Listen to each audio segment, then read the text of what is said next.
బెడ్రూమ్కి వచ్చినామండి. వస్తే డబుల్ బెడ్రూమ్కి రేపు శుక్రవారం నాడు వచ్చినాం. మళ్ళీ రేపు మంగళవారం రండి అన్నారు. మంగళవారం వచ్చినాం. ఇప్పుడు మమ్మల్ని లోపలికే పిలుచుకుంటలేరు. లోపలికే పిలుచుకుంటారు. మా పాము ఇస్తే తీసి విసిరేస్తుంటారు. లోపల రాసేటోళ్ళు. మళ్ళీ మేము ఎవరికి చూపించాలా? ఆ సీఎం వచ్చినాడు మాట్లాడదామంటే ఆయన దగ్గర మాట్లాడలేక ఇడుస్తలేరు. మరి ఎవరితో మాట్లాడాలా? మా ప్రాబ్లం ఎవరితో చెప్పుకోవాలా? మరి ఈడికి వస్తే సాల్వ్ అవుతాయనే కదా మేము వచ్చేది. ఈడు కూడా ఎవరు పట్టించుకోకుండా మేము ఎవరినవే అడగాలి. ఇంకా ఎందుకంటే ఇప్పుడు మమ్మల్ని బయటికి లోపలికి వెళ్ళి బయటికి పంపిస్తేనే ఇక్కడ వచ్చినాము. మేము 8 మంది వచ్చినాము. మన పైన మేము బంజారాస్ కమాన్ నుంచి వచ్చాము. ఇండ్లు ఇస్తాము, అప్లికేషన్ పెట్టాలంటే పైన సంవత్సరం పెట్టినాము. అవి రాలేదు మాకేం పైసలు రాలే. మాకు ఇండ్లు చెక్కింగ్ రాలే, ఏం రాలేదు. ఇప్పుడు వస్తారు. ఇప్పుడు ఈ నెల లాస్ట్లో వస్తారమ్మా చెక్కింగ్ అన్నారు. ఈ నెల లాస్ట్లో కూడా ఎవరు రాలేదు.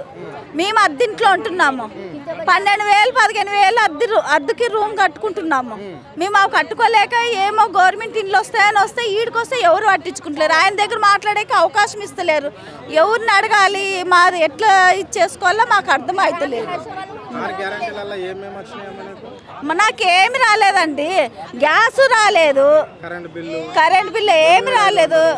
అవి ఏమి రాలేదు. అవి ఇన్ని వస్తే ఇంత టెన్షన్తో ఎందుకు చెప్తానంటే మాకు ఏదో ఒకటి ఇచ్చినాడు వచ్చింది అని చెప్తాను.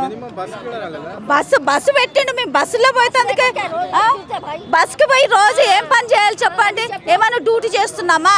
బిల్డింగ్లో పోయి బాసాన్ని దోమేతందుకు పోతే బస్సులో పోతామండి. మీరే చెప్పండి. మేము అలా కష్టపడి చేసుకునేటప్పుడు మేము ఇప్పుడు టైంకి పోకుండా బంగ్లా వాళ్ళు కూడా తీసేస్తారు. ఆ ఇల్లు కూడా పోతుంది. మేము ఎలా సంపాదించుకోవాలి? పిల్లలు ఉన్నారు, చిన్న పిల్లలు. మేము పొద్దున్నేసి ఈడుకొస్తే ఇంట్లో సంసారం వదిలేసి ఏడైనా పని పట్టుకొని ఇక్కడ పని వదిలేసి వస్తే కొంచెం లేట్ అయితే వాళ్ళు తీసేస్తారు. ఉండే పని పోతుంది, ఉండే పిల్లలు అలాకమైపోతారు. మేము ఎవరిని చూసుకోవాలండి? ఇప్పుడు మా పిల్లలున్నా మా ఆయనకి యాక్సిడెంట్ అయింది. నా కొడుక్కి కాలు ఇరిగింది. మొగోళ్ళు తిరిగే కూడా లేదు. ఆడ మనసు వస్తే ఆడ మనసును కూడా పట్టించుకోరు. ఎవరిని అడగాలి? మరి సీఎంని అడుక్కోకుండా ఎవరిని అడుగుతాను చెప్పు? సీఎం అందరిలో వచ్చి మాట్లాడవచ్చు, మీరు రావచ్చు అమ్మ అన్నప్పుడు వచ్చిన తర్వాత మాట్లాడాలి కదా ఒక ముక్క. అసలు వాడు వస్తున్నాడంటే మమ్మల్ని బయటకు వెళ్ళి కొట్టేసిండు.